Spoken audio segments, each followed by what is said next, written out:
Yun, isang magandang umaga pong muli. Welcome back po sa ating munting channel. Update po natin itong isang bahagi ng Calax or Cavite-Laguna Expressway dito po sa lalawigan ng Cavite, no? Ngayon po ay linggo, ika-20 araw sa buwan ng Abril 2025. Oras na po natin ay 50 minuto makalipas ang ika-8 ng umaga at mainit na, pansin nyo, no? Ganda na rito kabayan, kasalukuyan binabaybay po natin itong Daang Hari Extension or mas kilala sa tawag na Open Canal, dahil yung pong ating pupuntahan ay yung pong Open Canal Interchange ng Calax. Napansin po natin meron ng mga poste ng ilaw at saka may mga ilaw na rin diyan sa gitna sa center island nitong Daang Hari Extension, no? Ganda na, no? Isang buwan lang po yung lumipas na hindi tayo nakapunta rito, may pinagbago na kagad, no? Ayan, approaching na po tayo ng magiging interchange ng Calax. Dito po yun sa gitna, pero dito ay tatawid siya. Yan po yung waterway bridge. At the same time ay para siyang viaduct papunta doon. Ayan, no? Oh, ganda, no? Tingnan natin kung kompleto na yung girders niya. May mga trabaho sila, no? Kahit linggo, no?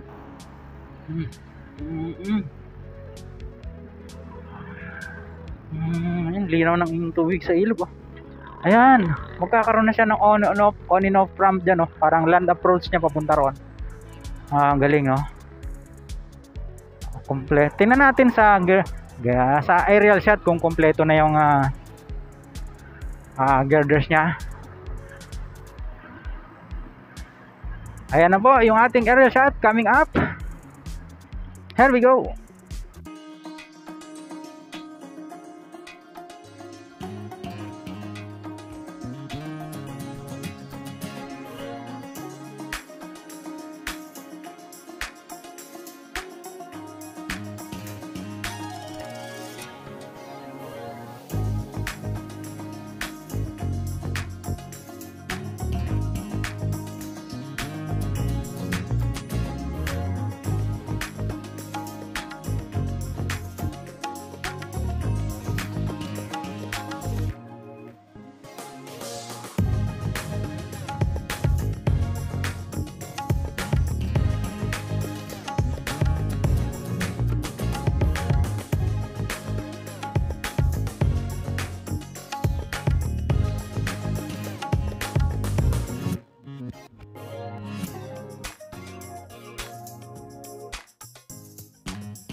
Pa-startin lang natin to. Ayan. Andito na po tayo sa Imus Boulevard at nakita nyo ang lapit dito. Ito po yung isang magiging tulay dito kasi parang ito yung magiging access pag exit, no? Pag exit pa ganun papunta dun sa may ilog, may tulay din dun. At ito pala pag mamay-ari po ito ni Kuya Dionisio. Nakalimutan ang apelyido, basta dito lang siya. Ayun, salamat po Kuya Dionisio at mayroon pa daw po yata silang legal matters about dito po sa kanilang property, no? So, yun, mayroon siyang panawagan. Sana ay napagsalita po natin siya. Ayun, alam niyo na po yun mga kabayan. As usual, yung sa right of way, no? Yan. At hindi po natin pwedeng i-touch siguro regarding legal matters. Bahala po sila mag-usap dyan. Basta mayroon lang po siyang pinarating na ganong bagay, ano, yan. Napanood nyo naman yung ating aerial shot mga kabayan. Abay, malayo-layo yung narating ng ating drone. Ano ha? Ayun, yung tulay na yun. Doon tayo galing kanina. At babalikan po natin siya.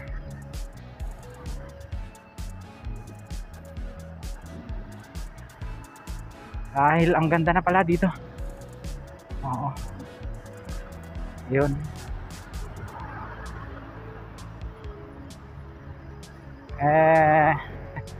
Matindi ang hinaing ni Kuya Dionisio.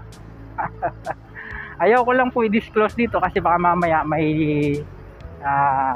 usaping legal na po sila dyan, no? Kaya bahala na po kayo mga kabayan. Kay Kuya Dionisio, pasensya na po, hindi po natin pwede siguro i-disclose. Bahala na lang po kayo mag-usap ng kinaukulan, no? Palabas na po ulit tayo ng Daang Hari Extension.